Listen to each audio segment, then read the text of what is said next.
He wanted to build self-reliance. He wanted to make India self-reliant in the field of atomic science. So he had 3 stages of development of nuclear power and nuclear energy. Now, he wanted to indigenize everything. Today, unfortunately, India has fallen prey to American marketing effort of the American nuclear reactor supplier companies, Westinghouse, General Electric, and all that. And we have completely opened the floodgates to them. They've demanded recently, when Mr. Modi met Mr. Trump, I warned him, kindly don't dilute the nuclear liability law, because that will, nuclear liability law, if you dilute it, the reactor suppliers will not be responsible for any accident. We have to bear the responsibility. So if their reactors are defective, if their design is wrong, even then the entire liability devolves on India. So that is how American marketing power, even World Bank and ADB have announced, we are going to finance nuclear power plants. And India is going in for a large number of imported nuclear reactors along with this imported fuel, uranium. And there are lobbies, monopolies in that. It's unfortunately very, very anti-national in my view, but still that is the kind of economic imperialism. If you come to telecom sector, even before Donald Trump came, India spread the red carpet, welcomed Elon Musk, and we are given the entire satellite spectrum to Elon Musk, Starlink. And Starlink operates in very close liaison with United States Army. They are in Pakistan, they're in Bangladesh, everywhere. They can switch off their spectrum connectivity anytime they want. They can blackmail. I wrote several letters to government saying, for heaven's sake, don't do that. They have relaxed security clauses in the case of Elon Musk. And when Jio and Airtel protested, they made them partners of Starlink. So they have literally created a cartel, and they control the entire thing, and consumers' interests are completely sacrificed. This is the kind of economic imperialism. Now, the other kinds of imperialism, say, for example, cultural. Cultural imperialism is, you don't have to go look very far. There is, in India today, we are talking of Hinduism, Akhanda Bharat, Hinduism. It's a kind of a cultural imperialism. They want to completely dominate with Hindutva thought and then marginalize all other religions, which is, I think, one kind of imperialism from within. Then there is a very powerful from within imperial war on the way we think. People think today. Your educational system, your ability to question. This is, in my view, it is the most important kind of a war that is taking place in India, and it is against Indian citizens. So I would like to actually deal with that to some extent. I think this is very, very important. Now, let me start with Hippocrates. He's a Greek philosopher of the 4th, 5th centuries BC, before Christ. He said a very interesting thing. He said there are 2 things, science and opinion. The former begets knowledge. Science begets knowledge. The later, there's opinion, breeds ignorance. This is what is happening today. We have more people giving us opinions. Sanatana Dharma is good, don't question. Something is good, don't question. History, I'll change it, don't question. And this is how we are promoting ignorance. I think this is where really a network of scientists like you should really unite and then promote rational thinking among people. Today, people are a prey or at the receiving end of this war. Now, George Orwell, he was born in India. He wrote that famous 1984 Animal Farm and some of those very powerful books in those days. He said, in a time of deceit, telling truth is a revolutionary act. Today, Stan Swami, who spoke for tribals, was in jail. He languished and died.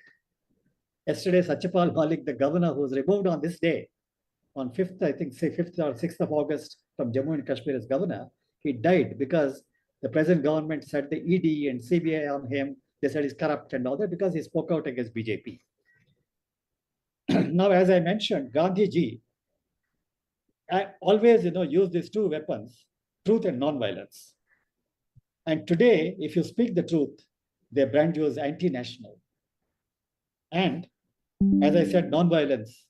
Today, violence seems to be the main thing. Non-violence has become outdated. I think Mahatma Gandhi, if he talks of these things, probably, I won't be surprised if an FIR is filed against him. So that is the kind of a war that is taking place. Now, I think I've looked at people who call themselves Hindutva protagonists. Now, I looked at what they say. Now, obviously, many of these people, I had an opportunity to interact with them. Somehow we know they do not seem to know much about Hinduism because they have not read Upanishads, they have not read Bhagavad Gita.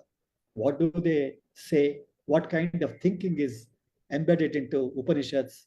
These people do not know that Upanishads are question and answer logic sessions between the guru and the disciple. What the guru says, the disciple questions, and the guru tries to answer. Then the disciple again questions. That is logic. Now, according to these people, Sanatana Dharma, I'll give you 1, 2, 3, 4, 5. If you don't do this, you're anti-national. Somebody, a politician in Tamil Nadu said, Sanatana Dharma is not good. They filed an FIR against him. I tried to say, what is Sanatana Dharma? Sanatana Dharma is an evolving thing. Over ages, it evolved. If you see Shankaracharya's, there is a Sanskrit movie shot by one of these Telugu producers. There, Shankara encounters questioning at every stage and to answer, he has to argue. He cannot just, say that, look, this is what I told you, you should accept. No, it cannot. It is not like that. Now, if you look at the Upanishads, I tried to look at the commentary on Upanishads by Shankaracharya. I downloaded that from Banaras University Library. It's a very interesting set of 8 Upanishads, important Upanishads.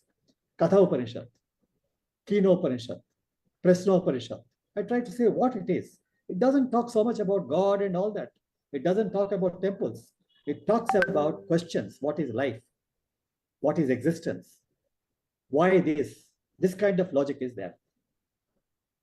Now, this is the thing which I feel that today there's an onslaught on people who question.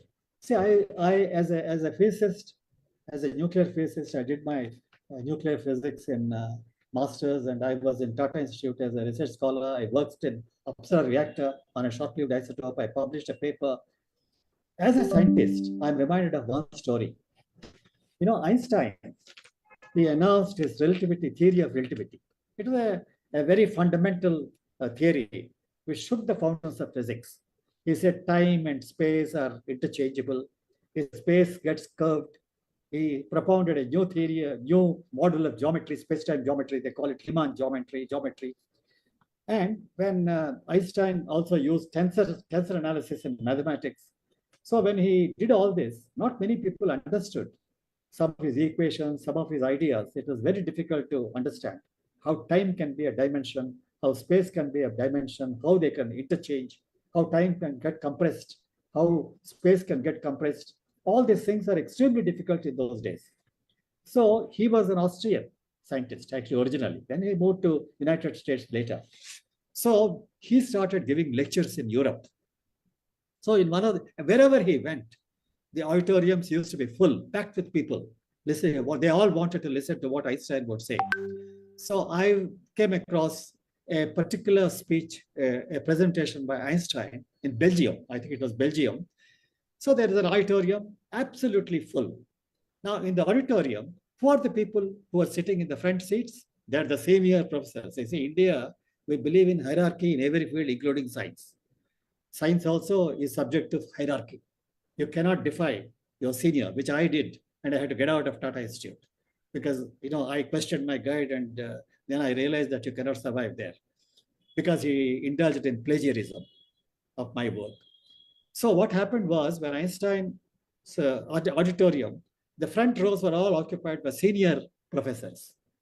The other middle rows were all occupied by not so seniors, but they're all faculty members, professors and all that. The last benches are occupied by young students who would be the future of the world. They were all in the back seats, last rows. So Einstein started making his presentation. So he was actually writing down his equations. First, he wrote one equation. And then he said, from this, it follows. He started writing a second equation. From this, it's obvious that he started writing the third equation. One youngster in one of the back rows, he got up. And he said, Professor Einstein, it's not so obvious. So when he said that, all the senior professors who were diligently taking down notes of what Einstein was saying, they look back, daggers drawn, and they're very, very upset. Who is this kid, young kid? He's disturbing Einstein. He's actually disrupting his line of thought. What is this? Who is he? He's an upstart, that kind of thing, you know. They looked at him very angrily. But this youngster stood his ground. He just stood his ground. So Einstein, he looked at the board. He looked at what he wrote earlier, equations. He thought about it for about 3 or 4 minutes. Then he looked at the youngster and said, young man, you're absolutely correct. What you say is absolutely correct. Please forget whatever I've written in the first 3 equations. You're correct. So who was that youngster? He was Landau, a Russian scientist who got a Nobel Prize much later.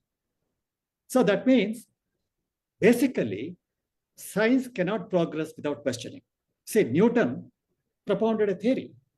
People questioned Newton. And as people questioned Newton, then Einstein came. Einstein came out with his new ideas of relativity and all that. But Einstein's theory is based on deterministic logic. That means a particle. If you know the position and velocity of a particle, you can predict where it will go in the future. So you can actually trace the trajectory of all particles in the world strictly. That was Einstein's theory. Actually, Einstein normally would not talk of statistics, probabilities, and all that, except in one occasion, Bose, the Bengali scientist, is a great scientist. So when Bose contacted Einstein and Bose put together his theory, which is based on probabilities, Einstein reluctantly agreed. And he joined hands with Bose, and they came out with what is known as, very well known, Bose-Einstein statistics.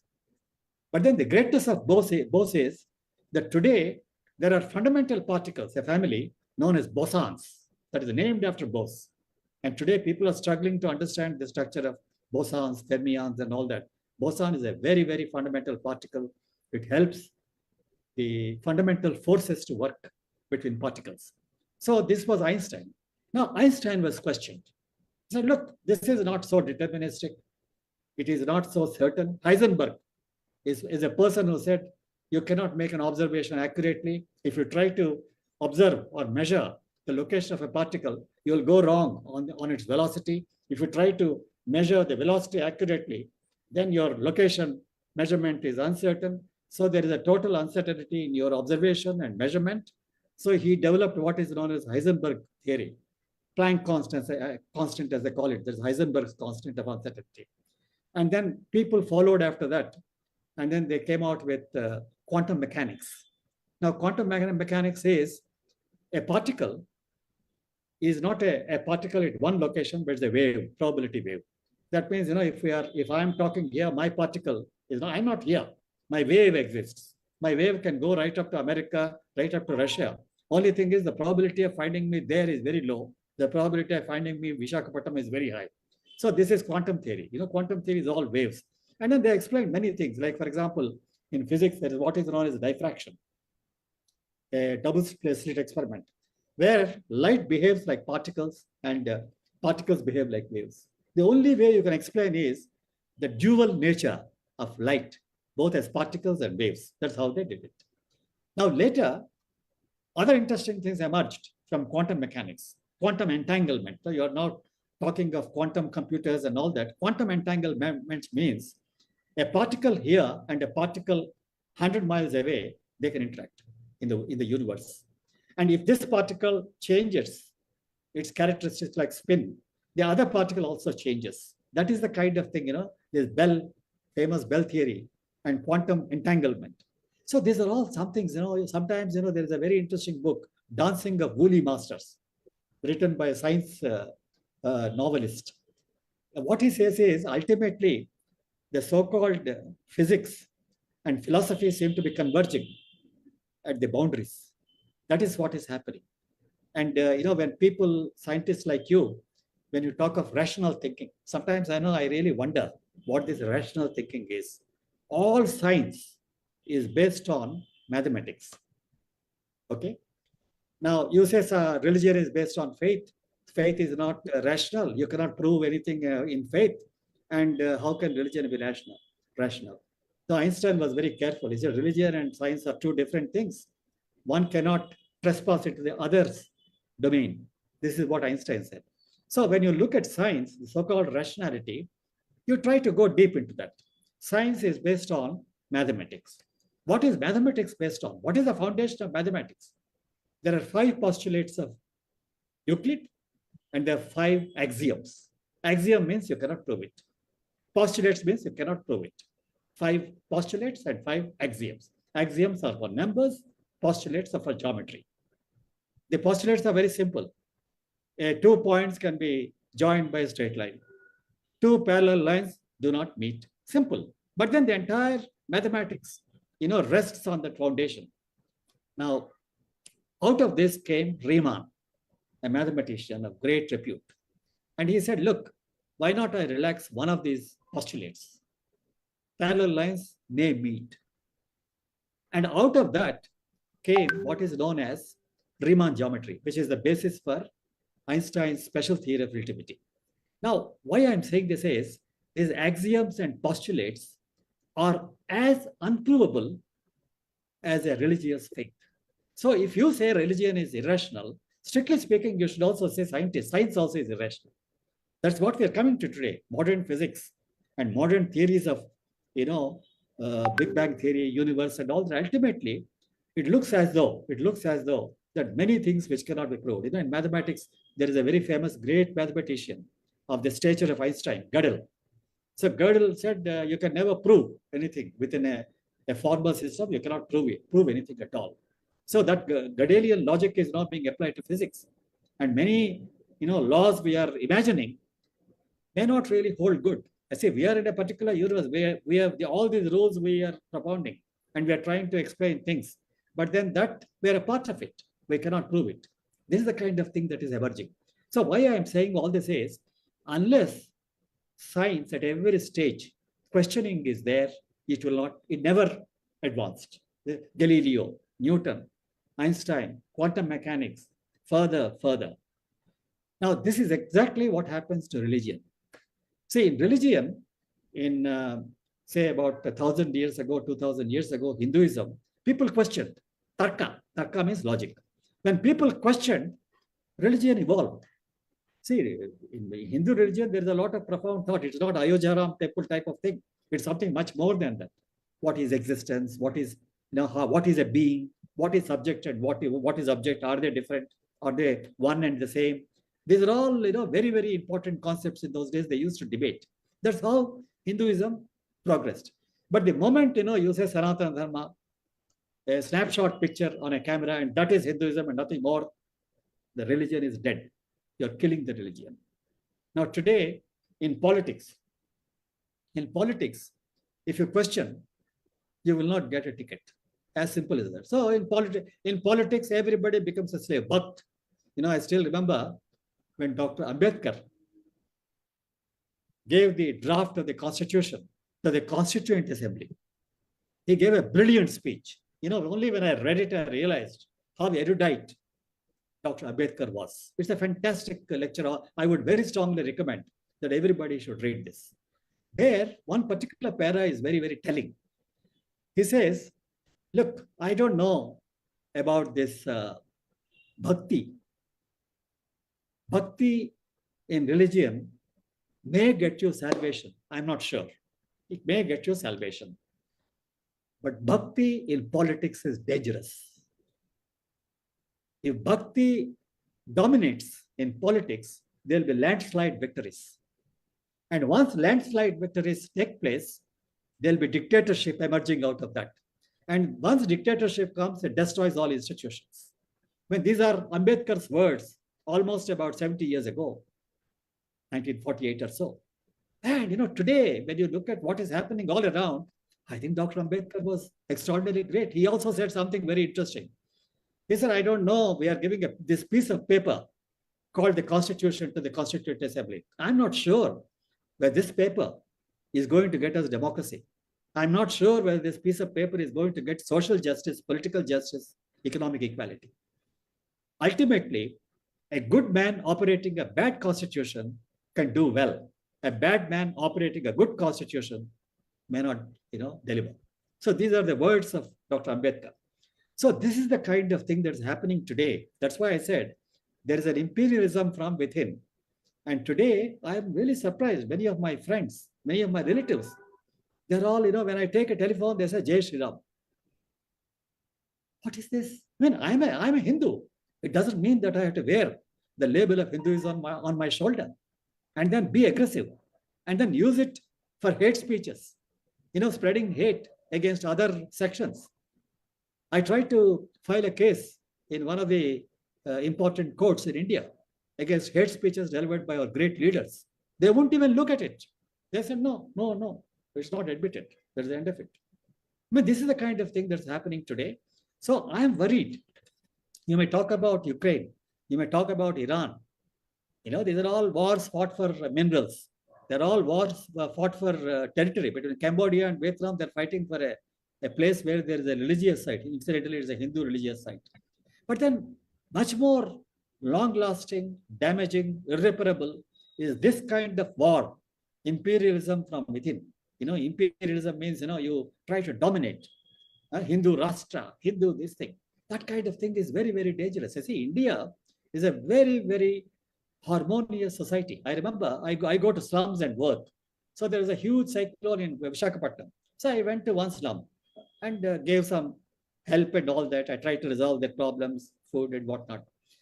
Then one particular slum, a remote slum, came and said, sir, why don't you visit our slum also? We would like to explain our problems to you. I said, yes, I'll come tomorrow. Hello? Hello, can you hear me? Yes, please go on. Yeah. So I went there and said that slum local people said, sir, when you visit our slum, please visit our neighboring slum, which is a Muslim slum. I was surprised. I said, why are you saying that? Why should I? No, sir, when this cyclone hit our slum and all the rooftops went away and we were shelterless, the Muslim slum offered their dargah, their small masjid, as shelter for us. And then we all worked together. I was really surprised. I went and visited both the slums and I have been in touch with them. And the Muslim slum leader came and gave me a Quran, a very expensive Quran. So my wife was joking. If somebody finds a Quran in your hand today, you can be put in Tihar jail. That is the conditions in India today. That is the kind of thing that's happening. So this is something about which all of us should worry. And this is where I find that scientists, people who respect, there was a vice chancellor of a very well-known university who went to one of the science congresses. So there is a children's session of the Indian Science Congress. So there he was telling the children, no, STEM science and all that we knew, Kauravas were test tube babies. No, I was surprised, in a science congress, it never happened. And I remember Venki Ramakrishnan, who is got the Nobel Prize for chemistry, who is in England now. He attended one of the science congress, said, I will never attend such a science congress. It's like a circus company. Now, that is what we are reducing them. I think this time they refused to hold the science congress because some scientists felt that this political interference, bringing Vedas and rockets and all that kind of thing, it completely, upsets your very approach to science. So I think that is where you, as a network, all of you and all of us, we must all join hands and we must question this. And then we have to go to people, popularize this. Mahatma Gandhi was a very great science communicator. He was a scientist. He was a great communicator. He summed up the entire climate science about 30, 40 years in advance. He said, our planet is enough for our need, not for our greed. In such simple terms, he conveyed a very powerful thought to the people. I think as scientists, we must adopt communication methods that will reach out to the people. And that is very important. We have got a number of people. We've got a very good organization which works. We all work together. Scientists for people. What they do is whenever there is an industry accident or pollution, they come out with a complete scientific analysis, very authentic scientific. They're all eminent scientists. And they issue statements, they fight cases, and they take up people's cause, people's health, people's safety. That is the kind of thing they're doing. So, but then we all have to network. Unless we network, we cannot be strong. I think that is something I think we should aim. I would very strongly appeal to you. I think this is a very important occasion when people like you can change the the situation, at least we can make a delta X, in mathematics, a delta, small positive, that is enough. A delta X, a positive improvement is enough for us. Thank you very much, and I'll be happy to answer any questions. Thank you, Professor Sharma. So we can take the questions at the end. Is that okay? After the two speakers? Okay, great. In that case, thanks a lot for your very interesting and insightful talk. And I'm sure our audience will have a lot of questions to ask you. But we will first listen to our next speaker, and then we will open up for questions. So if you have questions, please hold on to them. We will come back to you, and we will take your questions after we have listened to both of you. Let me now welcome the next speaker of today's evening. We have with us Mr. Probir Purokayastho. Mr. Purokayastho was trained as an engineer at the universities of Calcutta and Allahabad, and he then joined the JNU, or the Jawaharlal Nehru University, New Delhi, as a research scholar in the School of Computers and System Sciences in 1975. It was in JNU, after emergency was imposed by Indira Gandhi government, where he was arrested. And this was a mistaken arrest, because he was arrested in place of somebody called D.P. Tripathi. Interestingly, and of course, very, very unfortunately for him, in 2023, Mr. Purokayastho was again arrested by the Delhi Police Special Cell on 3rd October under the UAPA. He was accused this time of using Chinese funding to promote anti-national propaganda through digital media. The Supreme Court, however, ordered his release on May 15th, saying it felt no hesitation to declare the arrest and remand of the 74-year-old journalist under the UAPA by the Delhi police as invalid in the eyes of law. But what lies behind this man with these controversial prison innings is someone whose colleagues and friends describe him as a person committed to rationalism, scientific temper, and justice for the country's most oppressed people. Over to you, Mr. Purokayastho. I'm not going to talk about my history, so I'm just going to talk about what you've asked me to speak on, which is today is what we call the Hiroshima Day, where we remember what happened in Hiroshima when the nuclear bomb was dropped on August 6th, and soon after, on August 9th, another nuclear bomb, atom bomb as we call it also, was dropped on Nagasaki. Now, these were weapons which the world had not seen before, but also for a long time, the Americans did not want the pictures, the destruction that it had caused, all of that to appear in public. So even the photographs that were taken by the Japanese or by American journalists were not allowed for about 20, 25 years to come out in public. So they knew after the bomb had been dropped that what horror it would create among the people, and therefore the attempt to also not make that public, to keep it as far as possible under the wraps, so to say. So people would think, oh, it's another big bomb. That's about it. Now, the pictures of the nuclear bomb, of course, are there, but there are also the children who saw the nuclear bomb. It was a trauma for them, obviously. So they drew pictures, they painted, they drew pictures, and those pictures also tell you the horror of Hiroshima and Nagasaki, probably more tellingly than even the photographs can. Again, you can all go and have a look at all of that. It's available now on the internet easily. But the point is that it brought, first time, mass killings at a scale which we had not seen before. Yes, machine guns can kill a lot of people.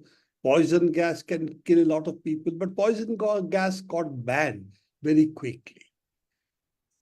In the Second World War, poison gas wasn't used. In fact, Churchill did want to use it against Germany till his generals told him, and the scientists told him, Germany actually has a better chemical industry than us. If we use chemical weapons, so can they. And therefore, it's better that we don't do this. So ultimately, Churchill decided, okay. But let's not forget, Churchill used chemical weapons against the Soviet Union very early on, and also in Iraq, for example. And he also wanted to use it in India. So these are, of course, horrors of a certain kind. But nevertheless, the nuclear bomb qualitatively changed the nature of war. Now, it's also true that post the war, Second World War, the scientific community came out in large numbers. The people who had actually wanted the bomb, believing that Hitler was on the way to make a nuclear bomb, they are the ones who then led the world, led the larger scientific community to question the need of a nuclear bomb and also declaring it a weapon of mass destruction which should never be used. Of course, they failed. Even now, there are at least 5 countries which are officially nuclear powers. Israel is an undeclared nuclear power, and Iran is on the verge of making a bomb. But as of now, we do not know whether they have or they do not have the bomb. But it has been true for a very long time that given the amount of fissile material that Iran has, if they wanted to make the bomb, they could have done it sometime past. The question for all of us is that nuclear bomb is not like any other bomb. If there is a nuclear exchange, as Einstein had said, that I cannot tell you what the next war will be fought with, but I can tell you what the one after that will be fought with, bows and arrows. So civilization will end. So nuclear bombs or nuclear weapons are therefore weapons of a kind which can destroy the basis of civilization, the basis of human life. And by what, again, the scientific community has said, that even a small number of nuclear bombs will create effects of a kind which will see probably the end of civilization, if not at least going back to dark ages pretty much quickly. So this is why we remember August 6th, not because we want to remember Hiroshima for the heck of it, but because it's really a change in human civilization where humanity has the ability to destroy itself. And I think that is a watershed moment for all of us to think that we now have reached a level where we can destroy not only ourselves, but all civilization. Probably much of animal life on this planet too.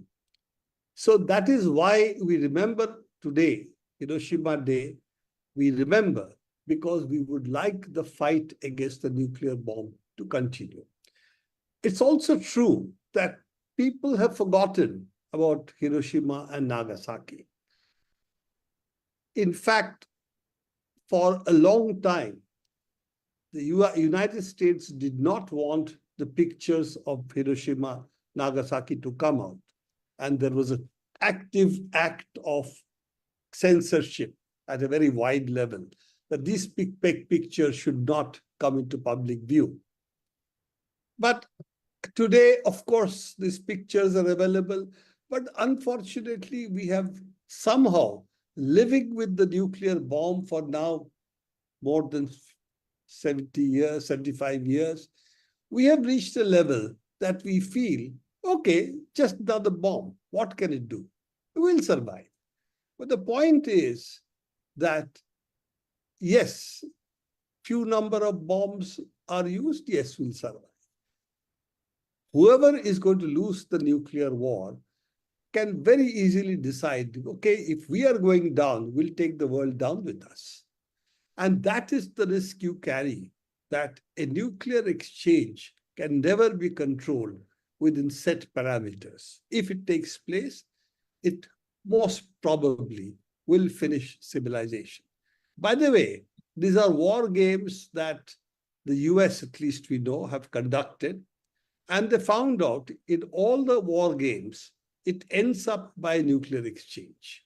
So it's not that they are not aware of the fact that any nuclear use of nuclear weapons will lead to nuclear exchange on both sides.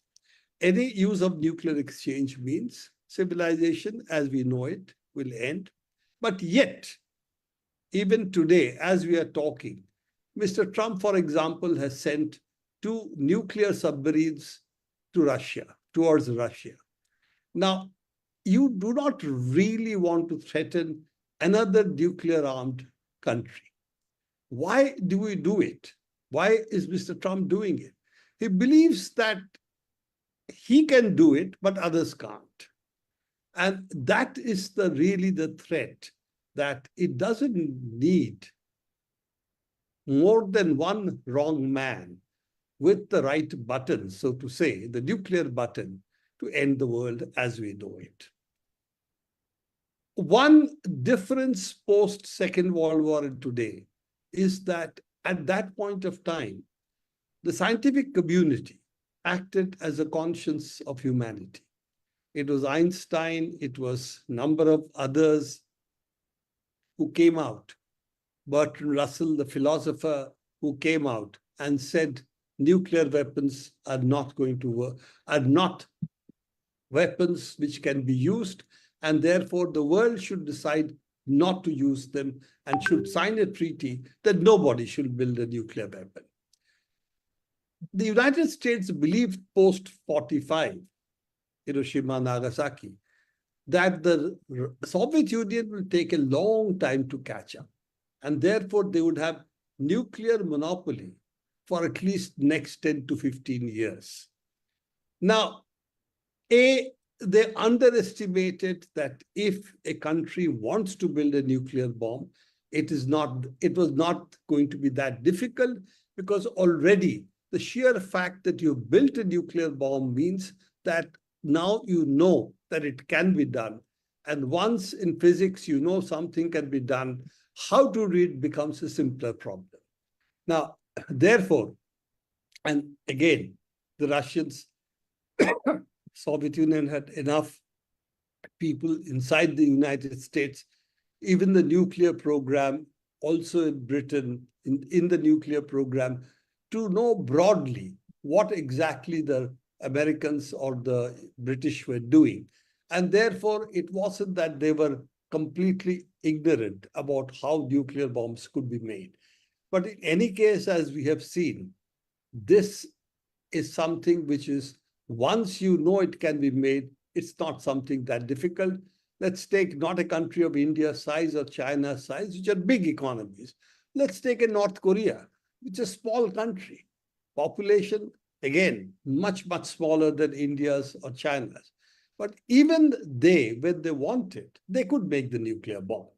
And once you've got the ability to create fissile material in a nuclear reactor or in centrifuges, the ability to concentrate the nuclear materials, what is called the purifying the uranium that you have, concentrating it, then you know it's a matter of how many centrifuges you have, how many stages of centrifuging you want to do, and you will get above 90% purity of uranium or plutonium.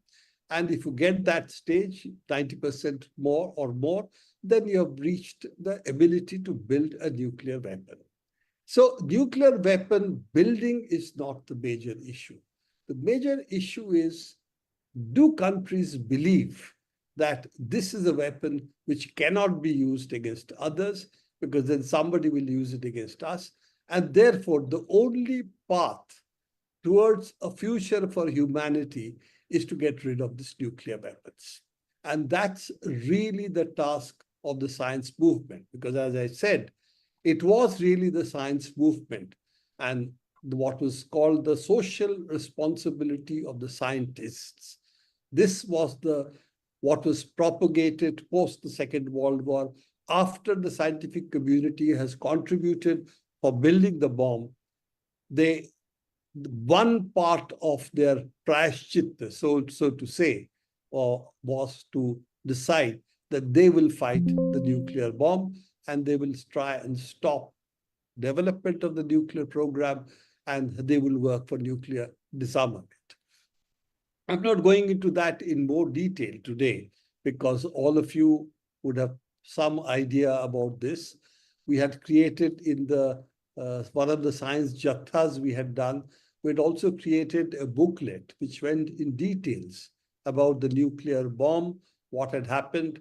I think we called it Darker Than a Thousand Suns. It was a play on what was Oppenheimer's Brighter Than a Thousand Suns, which is what he said when the nuclear explosion took place in the desert.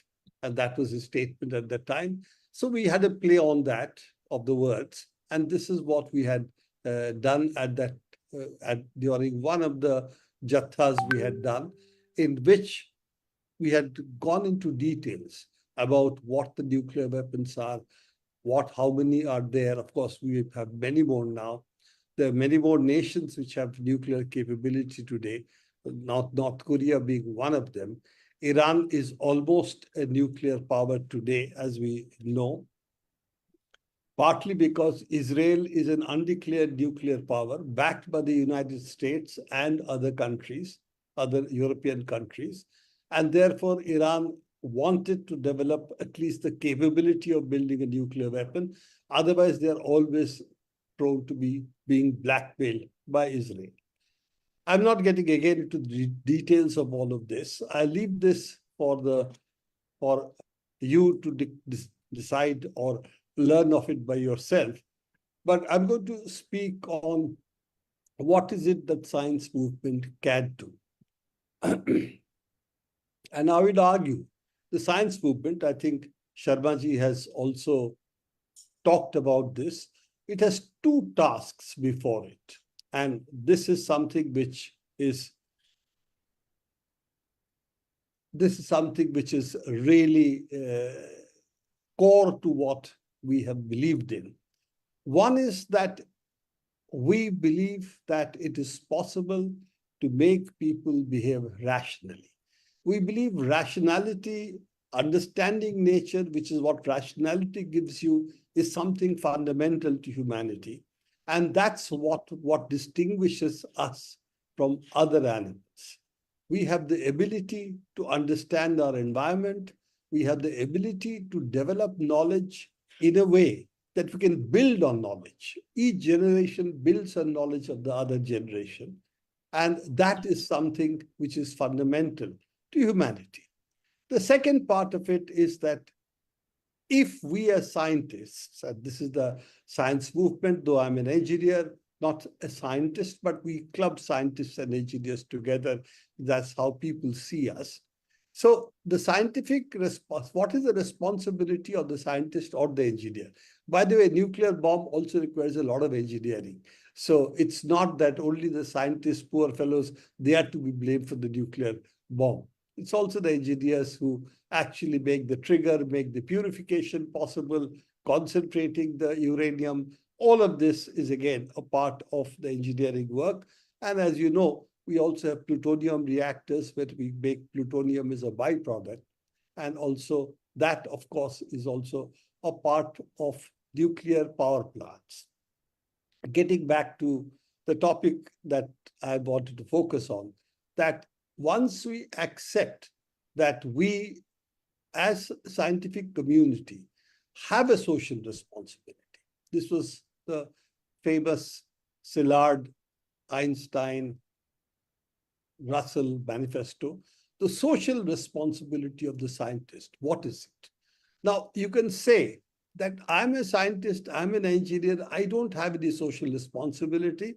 I only make my salary and I don't have any responsibility beyond that. The question is, if you are developing technology which can end civilization, which can end what your children will inherit, not as property, but as a working nature. In that case, you cannot take this position, that you have to then accept that it is your responsibility as well, that if you develop science, you develop technology, it's your responsibility also to fight for what end they should be used. That the use of science and technology is an ethical responsibility you have, that if they're not used for the common good, but only for the greed of capital and not for needs of people, quoting Gandhi. So if you are going to look at that, then that is where my departure lies, that we as a scientific community, we as a part of a science movement, we always have to bring to the people the issue that while science and technology has created this enormous possibility for good, for development of society, for a clean environment, it has also simultaneously created possibilities that this will not happen, but the opposite. How does it happen? You have, for example, polluting industries which decide that in order to make more money, more profits, we can sacrifice the public health issues. We can pollute the water, we can release pollutants in the air, and it doesn't matter because we are here only to make profits. So that is one part. The other responsibility is, of course, to tell the people the danger of what today advanced tools can do. We now talk about AI frequently. It's also our task to say that what happens if AI becomes rogue? What can a rogue AI do? And the problem is that as increasingly AI is being integrated into war, what it can do is very dangerous. For example, I'm not going too far. Sharmaji has talked about it. When you see what's happening in Palestine, you will realize that a part of the bombing, targeted killings, etc., is being done using AI. AI has been given certain objectives and it is fulfilling those objectives. So in fact, a lot of the missile attacks which took place in Gaza before Israel entered Gaza was using AI, finding out where the people are, where do they live, and attacking those places at night. There was again, a very well-known author, public figure. She wrote about this, and not surprisingly, she was killed by a targeted missile strike. So these are all, right now as we talk, these are happening. And these are happening because somebody feels that they really have no responsibility. They have just made the AI. What it does is not their headache. But here again, the issue is that we as technologists, as scientists, also have social responsibility to see what the artifacts we build, the things that we build are used for public good, not for public harm. And if we can't stop it, it's also our responsibility to bring it to public eye and also propagate this, that these are inhuman instruments and they cannot be used like this. Of course, the nuclear movement once upon a time was very powerful. Now it has weakened because people, having lived with the nuclear bomb for so long, have got used to it. But the point is, with the increasing number of nuclear powers, nuclear trigger can be quite close. And if you have a person like Mr. Trump, who believes that he can threaten others and others will back off, even if they're nuclear powers. And as I said, I was just giving the example that Mr. Trump has sent nuclear armed submarines to Russian coast. And the clear indication, therefore, to Russia is that we can launch nuclear weapons against you. Now, Russia is also nuclear power. Russia has nuclear submarines.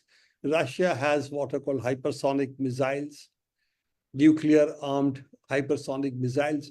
Why would you do that?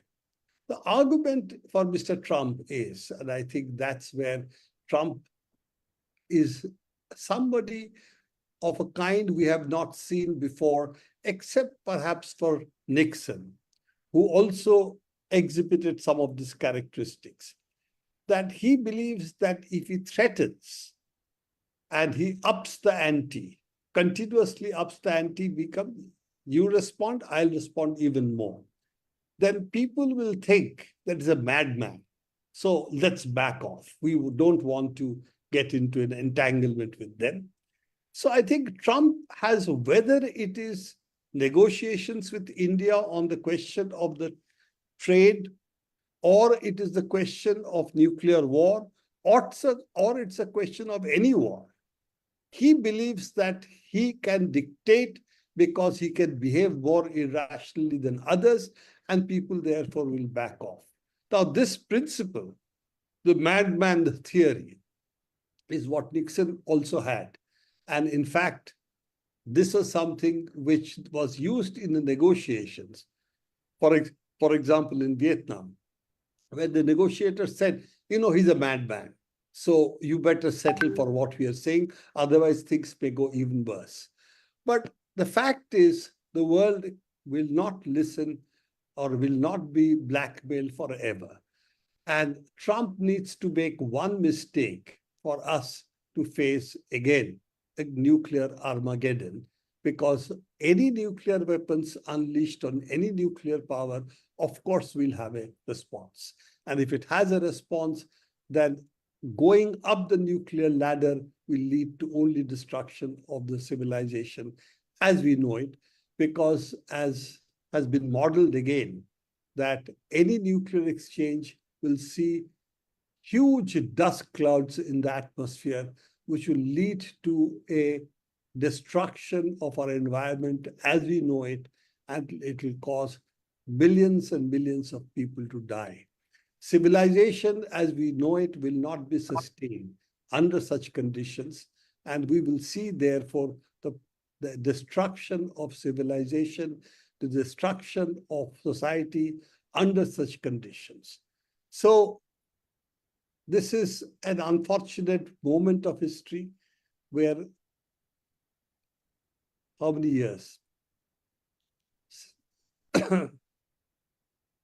80 years after the nuclear bomb being exploded in Hiroshima and Nagasaki, we are still discussing the nuclear threat to our civilization, that we have not been able, as a civilized society should, to do away with nuclear weapons altogether. Instead, we are still becoming nuclear. New nuclear nations are coming into being, and we still have the sword of Damocles hanging over our heads, collective heads, by which one madman can destroy the world, the way that Mr. Trump is threatening to do. So I will end here, and then we can have further discussions, and maybe I can respond to some of the questions. Thank you, Prabir. Am I audible? Yes. Okay. So thank you to both Dr. Sharma and Mr. Purakastu for their very insightful perceptions on this very relevant topic. We will now be ready to take questions from the audience. So we have heard both their perspectives, and it's very interesting that, both of them, of course, have one common theme, that, the nuclear bomb is a threat to humanity, to the world at large, but then they bring in very different perspectives too from their own, their own life and learning, which is why it's good to have speakers from very different backgrounds speaking on the same theme. So we are open for discussion. I see here that there is one question, or rather a request to share the link where you can find drawings of children who have been affected by the nuclear bomb. As Prabhupada mentioned, that children who have seen Hiroshima and Nagasaki were drawing, painting images, and these were very disturbing. So somebody has asked whether a link can be shared. I don't see any questions in the chat right now, but if anyone would like to ask a question, please raise your hand and I will take it from there.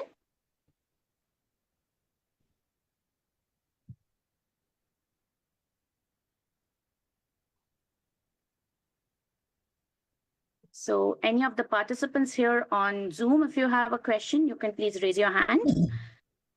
And if there are any questions in Facebook Live, then they have to be passed on here.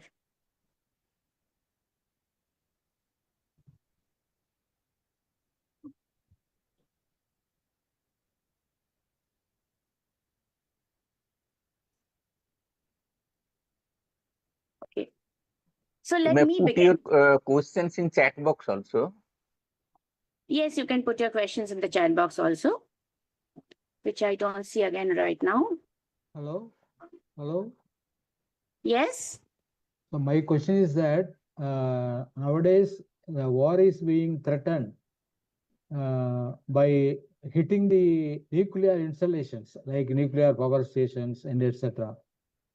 Shall we control this type of hitting the nuclear installations, because it was aimed at Iran. They are telling that we attacked the Iran nuclear installations. And also Russia started telling that it will attack. News is there, it has attacked the nuclear power stations in Ukraine. So such type of war is very dangerous. This will also harm the whole nature and the people, I think. Yes. So who would like to answer that question? Dr. Sharma, would you want to go first? Yeah, I can. Yeah. What happens is, as Prabir has pointed out, the position in Iran is not very clear. They have an enrichment plant, but they seem to have stored a lot of plutonium underground. Now, when the United States jets came and bombed, the US said we have destroyed the nuclear installations. But subsequently, the International Atomic Energy Agency said we do not find much of radiation effect there. And it looks as though that the initial version of the United States is not correct. Now, what happens is, naturally, Israel and United States are anxious to hit the nuclear installations, mainly the enrichment plant, because unless you enrich uranium, plutonium to that particular richness, that will not be fit for making a bomb. We don't know whether Iran has got the capacity, but they're about to make a bomb. That is the whole idea. Now, yes, in fact, what will happen in a war between two countries having nuclear weapons is, or one country not having nuclear weapons, but other country having nuclear weapons, is to aim at nuclear installations, enrichment facilities, and all that. You know, Iran, very interestingly, they killed a scientist. They pinpointed a scientist. They took, the Google positioning thing, and they killed a scientist. That means even in Iran, it happened.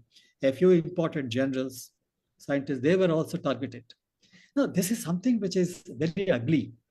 See, a war of this kind, anytime, any country can commit a mistake. And one mistake in nuclear war means destruction over a very large area.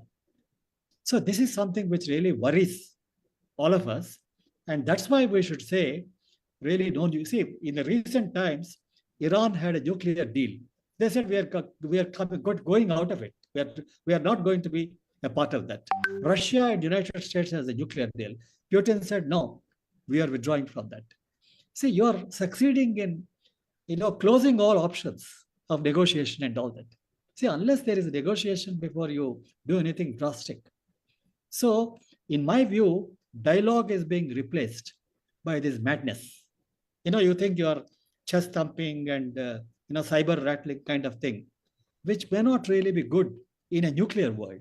See, ordinary weapons are all right, but in a nuclear war, it can be extremely dangerous. And today, hypersonic war and all that, it's a few microseconds. You have to take decisions within microseconds. That's why artificial intelligence came. And artificial intelligence, nobody knows. It just reads the pattern and it then decides. Let me also add just a few sentences to what Dr. Sharma has said, that nuclear weapons, of course, are not only dangerous, but also when you store fissile material, which you have to, that's also equally dangerous. If somebody blows it up, then of course you won't get a nuclear blast, but you will get radioactive fallout in a large area. The difference between what the plutonium bomb and the uranium bomb, just a pedantic difference, is the plutonium normally comes out of a nuclear reactor. The uranium can be done more cheaply, relatively, because you're doing it only for concentrating the uranium. Therefore, you do it in centrifuges. And because it doesn't need a huge infrastructure, therefore you can build it underground, which is what the Iranians had done. They built it deep underground, and they have claimed that the Fordo plant has not been that damaged, and they can restart easily. More than that, they had a certain amount of plutonium which already they had concentrated up to 60%, 70% level, and that's between 60% to 90%, the number of cycles that you have to do in a centrifuge are not that large. To go from 5% to 20% is much more number of cycles that you have to do. But if you want to go from 60 to 90%, and you can go to the internet and search and you will find those details, it's not a very huge leap. In fact, it's a much smaller leap to do that than go from 10%, 5% to 20%, 30%, and so on. So yes, Iran has the ability to make the bomb. It's very clear.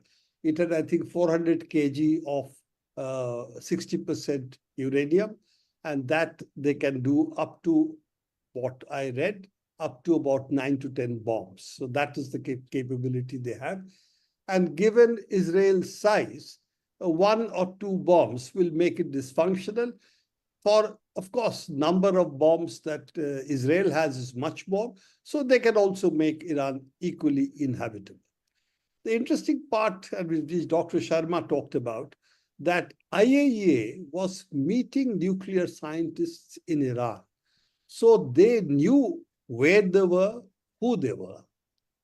And it appears that information Israel was privy to, and they used that for the targeted assassinations, which is one of the reasons Iran is very unhappy with IAEA and has said that you have been acting as really the spies for Israel.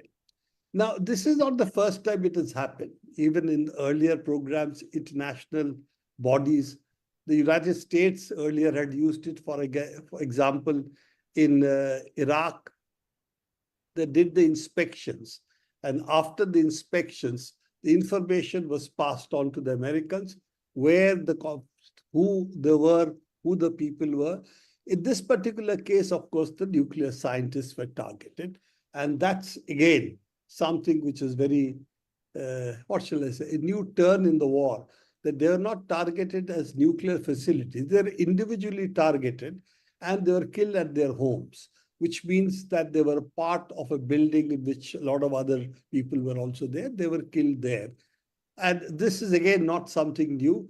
Israel has been doing targeted assassination of Iranian scientists for quite some time, particularly nuclear scientists.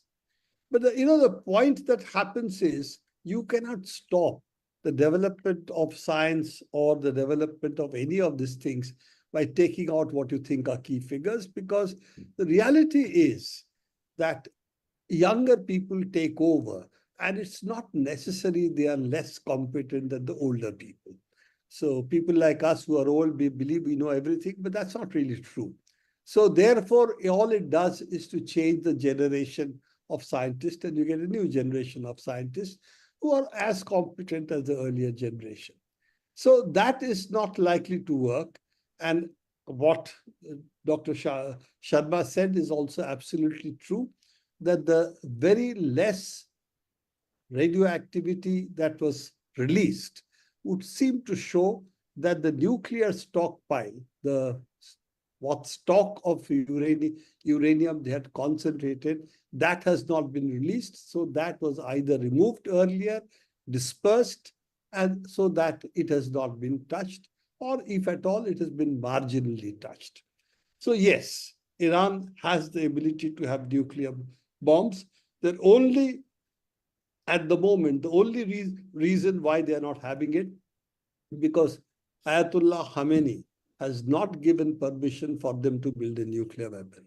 Because according to him, and according to also other clerics, this is a weapon of mass destruction. It is haram. So therefore, they will not allow it to be done. But maybe, given the option of destruction of their country and letting go of some belief, they might still do it. So that's where we are at the moment on the question of the nuclear bomb, what has happened in Iran. And I'm going to stop here. Can I just intervene? Can I just intervene? Please. Yeah. Yes, please. See, I just want to bring in a slightly different dimension to nuclear field. See, one is a bomb, which is highly destructive. The second is an accident, high intensity radiation. But there is also an equally dangerous thing, that is low intensity radiation. Because we somehow feel that low intensity radiation is not that dangerous. But in Telugu, we got a proverb: when you're sitting on a mat on the floor and water creeps under that, you will not know till it touches you. So like that, this is something which is very, very surreptitiously attacks. I'll give an example. I handled radioactive isotope, a short-lived isotope in Apsara reactor. You know how they irradiate and make it? It's a speck.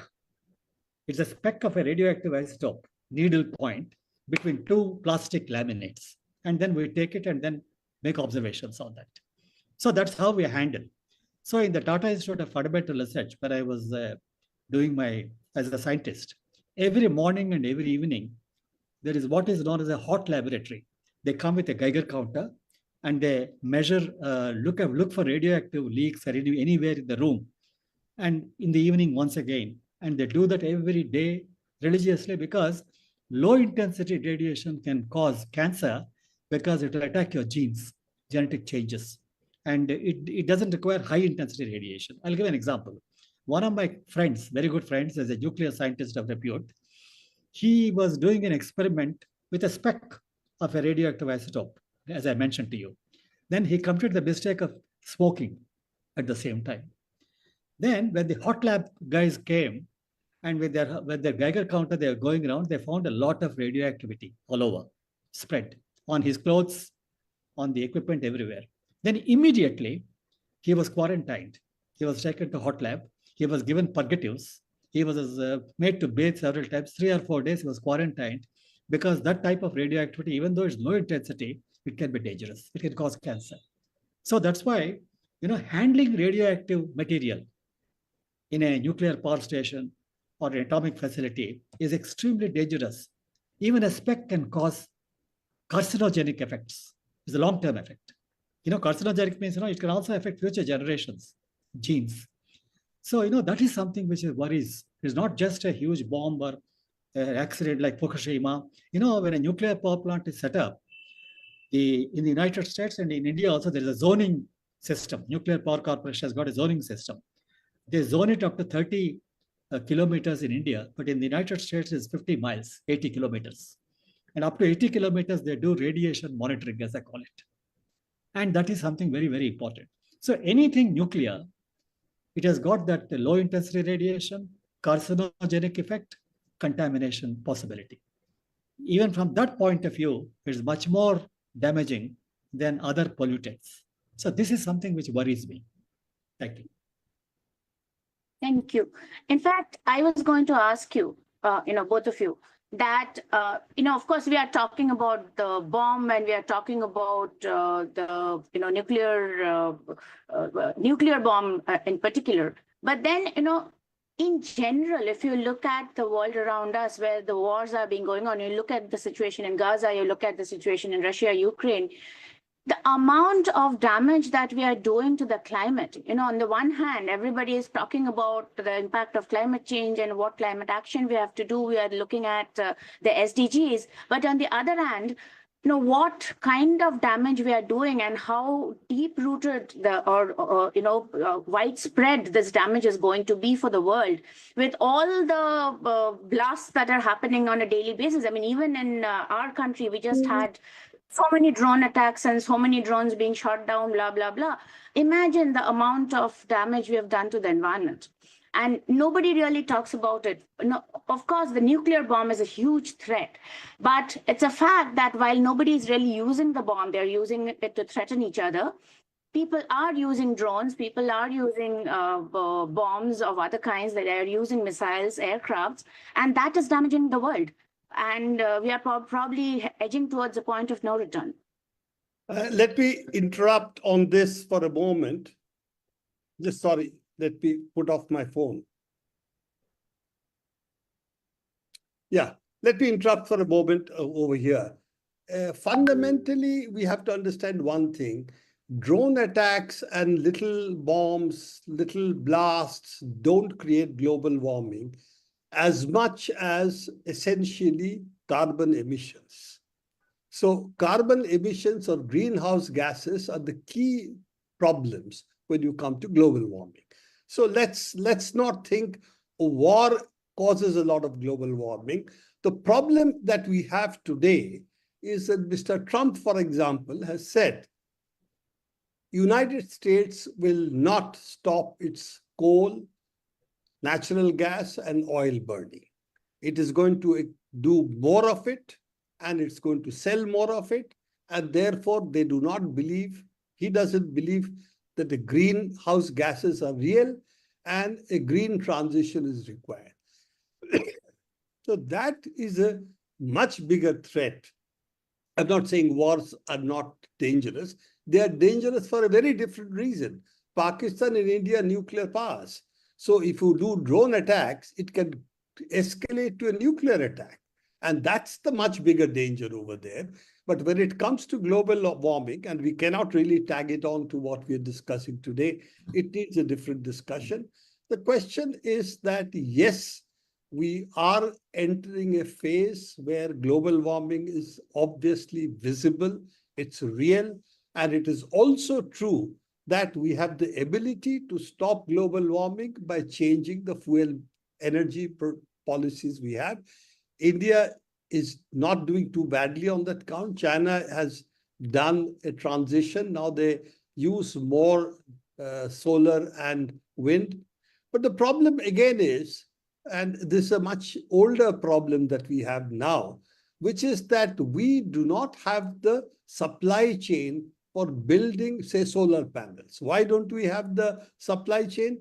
Because we have not invested in it. We believe that we can buy everything from wherever it is. We can make the panels, and that's enough for us. And Mr. Adani or Mr. Ambani will build the rest, and that's all we need. So we do not believe that we need to have the entire supply chain in the country. But as I said, this is really a topic for another day and not today. I just wanted to add something. Can I? Yeah, please. Yeah. Yes, please. No, it's very interesting. When you burn coal, there are emissions which warm up the planet, the atmosphere. But very interestingly, whether it is local Indian coal or imported coal, they all contain radioactive isotopes.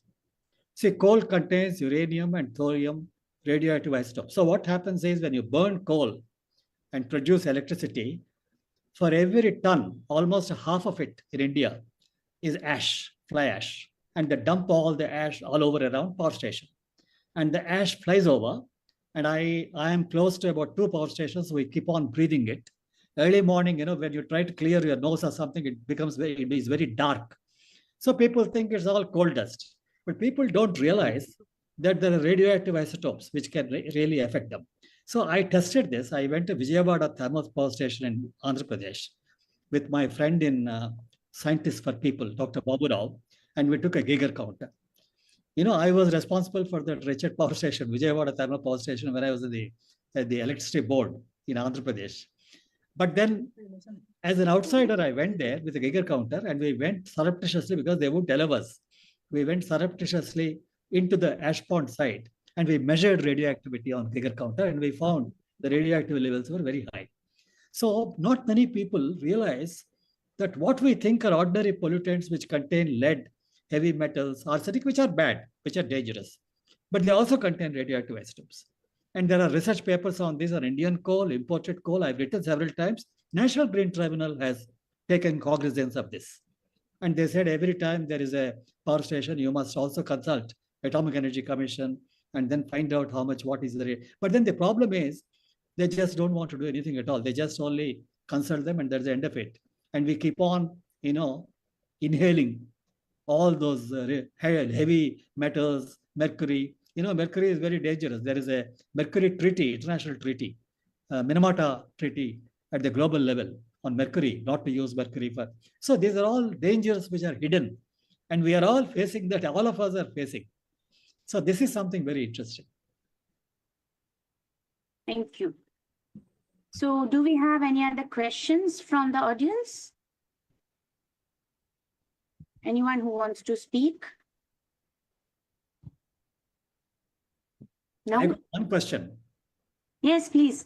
Or to all those who are listening to Prabir and I, question us. Question us. Question us.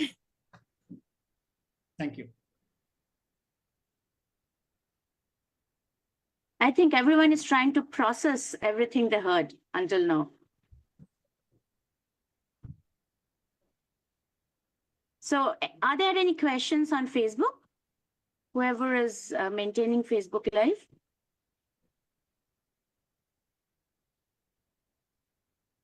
No, there is no question still now in Facebook.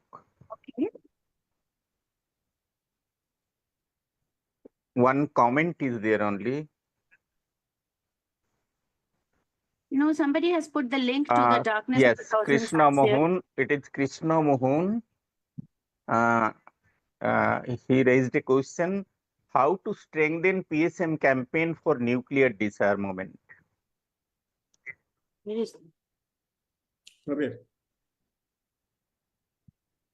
I'm sorry, that will need another seminar.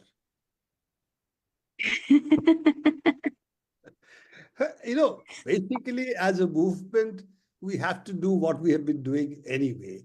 How to make these things, how to popularize the threat of nuclear weapons, and how do you bring it to the people? That's a simple task, as already people have put on the chat here, that Darkness of a Thousand Signs is available at a particular link.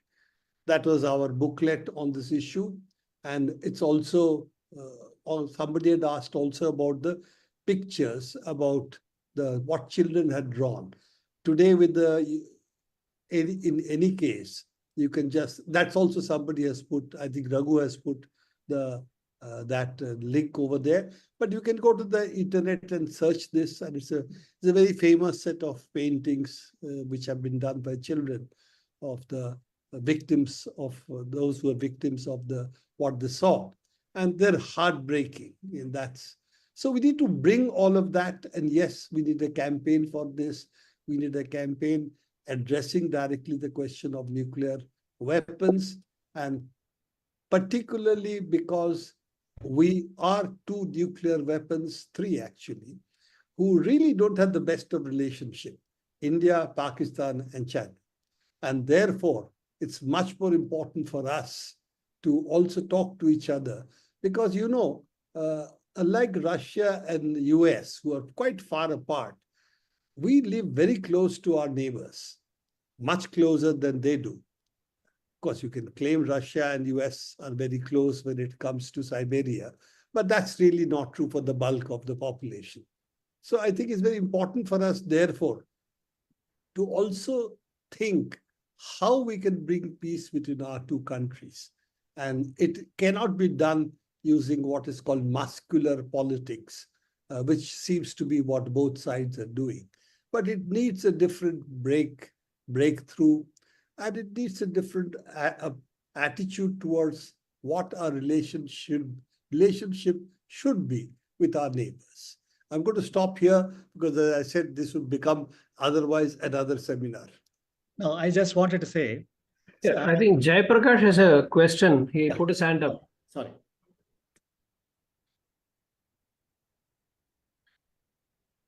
Yeah, Jaiprakash, you can unmute yourself and talk. We can't hear you, Jaiprakash.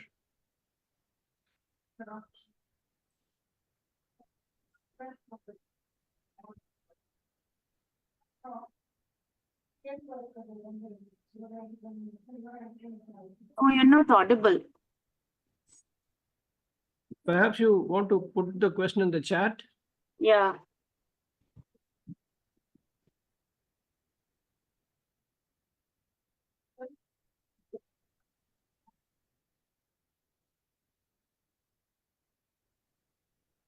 JP, you're muted. No, I think he's speaking, but I cannot hear properly. Okay. Muted. What is he's the put the question, yeah. He's asking what the solution is. What is the solution? That is another story. So therefore, as I said, we'll need another seminar for that too. We've discussed what the peace movement can do or the anti-nuclear movement should do. But beyond that, it's really not on us to save the world. Unfortunately, we are not that powerful. It's all we can do is to bring the consciousness of all of this much more. And JP, you do a lot of it by writing. So that's what we all have to do. Okay, here's a comment. Extending the quantum level phenomena to our day-to-day macroscopic scale has become very handy to obscure and exists. The equated Ardhanarishwara to superposition of states and Lord Krishna being present simultaneously at all his wives to tunneling effect. Wow. Better we define a clear division between macroscopic manifestations to atomic scale phenomena. The probability of your money in my pocket cannot be a discussion of philosophical scale. I think it's a good comment and we should let it go at that. It's not a question. And we completely agree. I completely agree with it. Okay, do we have any other comments or questions? If not, then let me wrap up the session with thanking the two speakers. Okay, we have something here. Okay, please search for McCloy-Zorin Accords on General and Complete Disarmament of 20th September 1961. That's the comment from Jaiprakash. Yes. It was a pleasure being the host for the session. So thanks a lot to both our speakers. And we now will have Vivek Montero for the official vote of thanks. So I sign off and hand over to Vivek.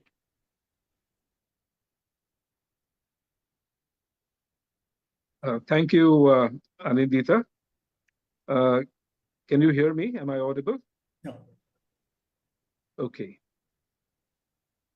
So we have had a very, very interesting and a very intense exchange of thoughts and ideas and information on this very, very important subject, which has again come on the agenda for a number of reasons. I will not mention the reasons why it has come on the agenda. That has been already spoken by the speakers. I just wanted to point out to Dr. Sarma that this webinar is a part of our events leading up to the National Scientific Temper Day on the 20th of August. And 6th of August and 20th of August is separated by just 2 weeks. And the slogan of the NSTD, National Scientific Temper Day, which is also the anniversary of the martyrdom of Dr. Narendra Dabholkar, the slogan of NSTD is ask why, question.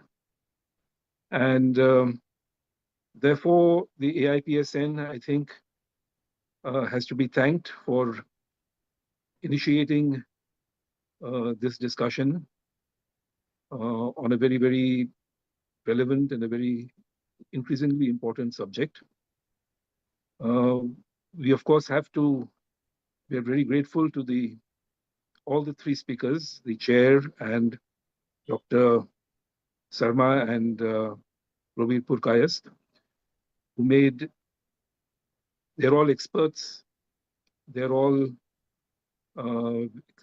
very experienced, they've written articles and books on this subject, and we were privileged to have them here today and hear them speak on this subject. I would like to thank all the participants who attended this here in the Zoom meeting and also on Facebook, and point out that the concern that Dr. Sarma and Probir and many of the participants expressed here is, what do we do? Where do we go from here? How can we strengthen the movement to have complete disarmament, to ban nuclear weapons? Well, we do have a tool right now in these times. It was not there at the time when nuclear weapons were first introduced. And that is the tool of internet and the tool of, being able to communicate on a very wide scale, on not just a national, but an international scale through internet. On the one hand, we have a complete silence, a complete censorship of a discussion of this issue on the mainstream media. But there is this other media, the social media, which is in our hands. And it is up to us to take this issue and ensure that it receives the attention which is very much required today. In January 2025, the doomsday clock, which is a clock that was started in 1947 by the atomic scientists, the Bulletin of the Atomic Scientists. At that time, it was set to 7 minutes to midnight. And in between, since 1947, it has sometimes gone forward and sometimes gone back. But in January this year, it was set to just 89 seconds from midnight, showing the urgency about how much the danger of nuclear war and nuclear destruction has achieved because of various circumstances. So I think it's up to us, all of us, to ensure that we use whatever means are there at our disposal to broaden this discussion, involve more people in this discussion, and through this discussion to build up a movement for disarmament, both in our country and all over the world. So once again, on behalf of AIPSN, I thank the Scientific Temper Desk, Arunabaji, Professor Sarma, Prabir Purkayast, and Anindita for a very, very interesting discussion today.